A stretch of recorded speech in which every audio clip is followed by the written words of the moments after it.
नाशिकच्या विद्यार्थ्यांना एक सरकारी नोकरीमध्ये चांगली संधी चालून आलेली आहे.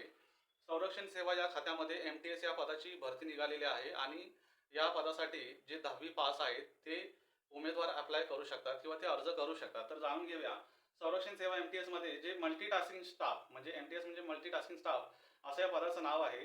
तर टोटल अशा 6 जागा आहेत. 6 पैकी 3 जागा ज्या आहेत ते ओपनसाठी आहे, एक ओबीसीसाठी आहे, एक एस-टी आणि एक एस-सीसाठी जागा आहे. अशा टोटल 6 जागा आहेत. 6 पैकी 3 ज्या आहेत ते ओपनसाठी आहे.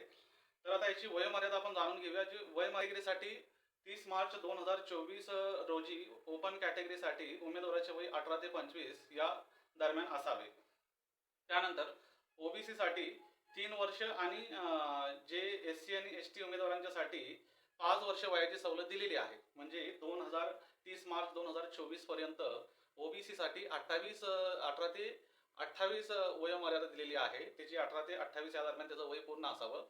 आणि एस-सी आणि एस-टी समाजासाठी जे त्या वर्गातील जे उमेदवार असतील त्यांच्यासाठी 30 मार्च 2024 पर्यंत 18 ते 30 पर्यंत वय पूर्ण असावं.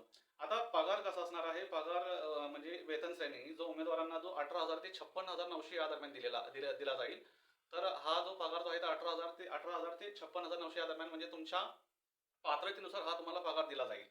त्याच्यानंतर ज्या या पदासाठी ज्या अटी ज्या आहेत ह्या अटी सर्वांच्यासाठी समान अटी आहेत. त्याच्यामध्ये कास्टसाठी वगैरे अशा वेगळ्या काही अटी नाही आहेत. पदसंख्येमध्ये सांगितलेलं आहे यांनी सांगितलेलं आहे की पदसंख्या आणि आरक्षणामध्ये बदल हा होऊ शकतो असं त्यांनी सांगितलेलं, असं गृहीत धरून चालावं. निवड पद्धत जी आहे जी उमेदवारांची लेखी परीक्षा घेतली जाईल. म्हणजे लेखी परीक्षेनुसार तुमची निवड पद्धत आहे ती केली जाईल. सर्वप्रथम जेव्हा तुम्ही अर्ज पाठवाल, अर्ज पाठवल्यानंतर ते अर्ज तपासले जातील आणि त्या अर्ज तपासल्यानंतर जे उमेदवार पात्र असतील त्या पात्र उमेदवारांना लेखी परीक्षेसाठी बोलवलं जाईल. आता ही लेखी परीक्षा जी आहे ती लेखी परीक्षा कशी असणार आहे? लेखी परीक्षा ही जी वस्तुनिष्ठ बहुपर्यायी स्वरूपाची असेल. लेखी परीक्षेमध्ये बुद्धिमत्ता, अंकगणित, सामान्य इंग्रजी, सामान्य ज्ञान यावर आधारित असे प्रश्न विचारले जातील, ज्यामधील जे पात्र उमेदवारांची कागदपत्रे तपासणी करून अंतिम निवड केली जाईल. म्हणजे तुमची जी काही कागदपत्रे जी आहेत परीक्षेच्या वेळेस तुमची कागदपत्र तपासूनच तुमची त्या परीक्षेसाठी निवड केली जाईल. आता प्रवेशपत्राबाबत कसं आहे की जेव्हा तुमची निवड केली जाईल त्यावेळेस तुम्हाला पात्र उमेदवारांना परीक्षेचा दिनांक आणि वेळ याबाबत तुम्हाला प्रवेशपत्राद्वारे कळवण्यात येईल. लेखी परीक्षेच्या वेळेस प्रवेशपत्रासोबत सर्व प्रमाणांच्या मूळ व स्वसाक्षांतिक प्रती तसेच फोटो असलेले ओळखपत्र म्हणजे तुमचे जे काही कागदपत्र असेल तुमच्या मूळ प्रती आणि त्याचे झेरॉक्स असे जे स्वतःची सही केलेले आणि तुमचे 2 फोटो असे असले पाहिजे. सोबतच तुमचं एक ओळखपत्र म्हणजे तुमचं एक आयडेंटिटी प्रूफ म्हणून एक तुम्हाला परीक्षेच्या वेळेस तुम्हाला सोबत घेऊन जावं लागेल. त्यामध्ये तुमचं आधार कार्ड असू शकतं, पॅन कार्ड आहे, मतदान ओळखपत्र आहे, ड्रायव्हिंग लायसन्स आहे, हे तुम्हाला सोबत घेऊन जाणं आवश्यक आहे. आता अर्ज कसा करायचा? याबद्दल आपण जाणून घेऊया. उमेदवारांनी फक्त विहित नमुन्यात अर्ज करणे आवश्यक आहे. म्हणजे जो त्यांनी जी-आर काढलेला आहे, ज्या खात्याने जो जी-आर काढलेला त्या जी-आरमध्ये त्यांनी एक नमुना अर्ज दिलेला आहे. त्या नमुना अर्जानुसारच तुम्हाला अर्ज करायचा आहे आणि तो अर्ज जो आहे तो तुम्हाला पोस्टाने पाठवायचा आहे. मी याचा कोणत्या ॲड्रेसवरती पाठवायचा आहे आणि जो अर्ज आहे तो अर्ज कसा लिहायचा याच्याबद्दल मी तुम्हाला पुढे माहिती सांगणार आहे आणि अर्ज कुठे पाठवायचा याच्याबद्दल मी तुम्हाला पुढे माहिती सांगणार आहे. आता अर्जासोबत जी आता कागदपत्रे जोडायची आहेत त्याची माहिती घेऊया. सर्वप्रथम नंबर 1 आहे सर्व शैक्षणिक व्यावसायिक गुणपत्रे व प्रमाणपत्रे. म्हणजे तुमचे जे काही जी कागदपत्र तुमचं जे मार्कलिस्ट असेल, सर्टिफिकेट्स वगैरे जे काही असेल ते सर्व कागदपत्र तुम्हाला सोबत जोडायचे आहेत. वयाचा दाखला आहे, जातीचा दाखला असल्यास जात वैधता प्रमाणपत्र लागेल. त्यानंतर 4 नंबर आहे ओबीसी उमेदवारांची वय ते नॉन क्रिमिनल प्रमाणपत्र. 5 आहे जो अनुभव असेल तसे प्रमाणपत्र म्हणजे जे काही उमेदवार असेल ज्यांना कामाचा अनुभव असेल तर त्यांचं कामाच्या अनुभवाचं प्रमाणपत्र त्यांना द्यावं लागेल.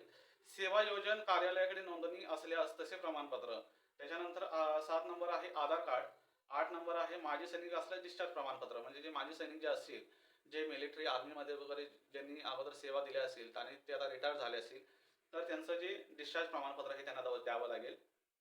परत नंबर 9 आहे उमेदवारांनी अर्जावर दिलेल्या ठिकाणी पासपोर्ट आकाराचा फोटो चिकटवायचा आहे आणि त्याच्यावरती सही करायची आहे. जो अर्ज दिलेल्या अर्जावरती तुम्हाला एक ठिकाणी फोटो लावायचा आहे आणि त्याच्यावरती तुमची स्वतःची सही करायची आहे आणि त्याच्यासोबत त्या अर्जासोबत तुम्हाला 2 एक्स्ट्रा फोटो जोडायचे आहेत. आता उमेदवारांनी अर्जासोबत वरील सर्व प्रमाणपत्रांच्या साक्षांतिक केलेल्या प्रती तसेच स्वतःचा पत्ता लिहिलेला 10 बाय 22 सेंटीमीटर आकाराचा आणि 26 रुपयाची पोस्टाची तिकीट लावलेले 2 लिफाफे जोडणे आवश्यक.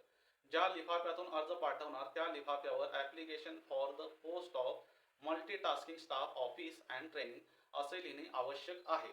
म्हणजे इथं दिलेलं आहे की तुम्ही अर्जासोबत जे काही प्रमाणपत्र जे पाठवत असाल, जे पाठवत असाल म्हणजे त्याच्या ज्या प्रती असतील तर त्याच्यावरती तुमची स्वतःची सही पाहिजे आणि अर्जासोबत तुम्हाला एका कागदावरती तुमचा स्वतःचा पत्ता, तो 10 बाय 22 सेंटीमीटर आकाराचा कागद असला पाहिजे आणि त्याच्यावरती तुमचा स्वतःचा पत्ता लिहिलेला असला पाहिजे आणि सोबत 2 ॲन्व्हलप लिफाफे हे तुम्हाला त्या अर्जासोबत पाठवायचे आहेत. हे ह्याच्यासाठी जेव्हा तुम्ही तुमचा ॲप्लिकेशन अर्ज जेव्हा तुम्ही फॉर्म तुम्ही पोस्टाने तिकडे पाठवाल त्या खात्याकडे आणि जेव्हा जर का समजा तुम्ही पात्र असाल तर पात्र जर का असाल तर तुम्हाला लेखी परीक्षेसाठी ते तुम्हाला पोस्टाने करतील. म्हणजे तुम्ही जे ॲन्व्हलप जे दिलेलं असतात आणि तुम्ही जो पत्ता जो दिलेला असेल तो पत्ता आणि ॲन्व्हलप ते तुम्हाला तेच वापरून ते तुम्हाला त्याने पोस्टाद्वारे तुम्हाला ते कळवलं जाईल.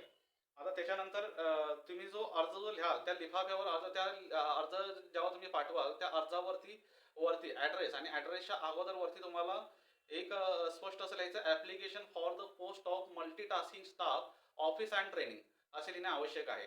त्याच्यानंतर आहे शासकीय निमशासकीय कर्मचाऱ्यांनी त्यांचे अर्ज योग्य त्या यंत्रणेमार्फत पाठवावे. तसेच अर्जासोबत ना हरकत प्रमाणपत्र जोडावे.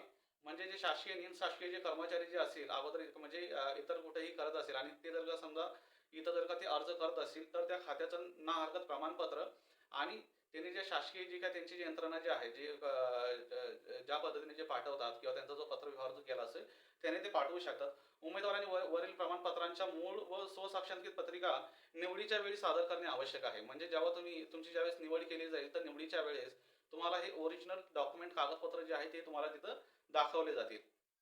आता अर्ज जो आहे तो कोणत्या पत्त्यावरती करायचा आहे तर तो मी तुम्हाला अर्ज सांगतोय तो पुन्हा एकदा व्यवस्थित ऐका. जो पत्ता लिहिण्यामध्ये काहीही चुकी करू नका. पत्ता जो आहे तो स्पष्ट आणि क्लिअर असा लिहा. तर आता तुम्हाला पत्ता सांगत आहे. The commandant dependent services staff college Wellington Nilgiris pincode number आहे 643231 तामिळनाडू. अर्ज स्वीकारण्याची अंतिम तारीख आहे 30 मार्च 2024. आता तुम्हाला मी याच्याबद्दल आणखी एक माहिती सांगणार आहे की हे मल्टीटास्किंग स्टाफ हे जे आहे ह्याच्यामध्ये काय काय कामं असणार आहेत.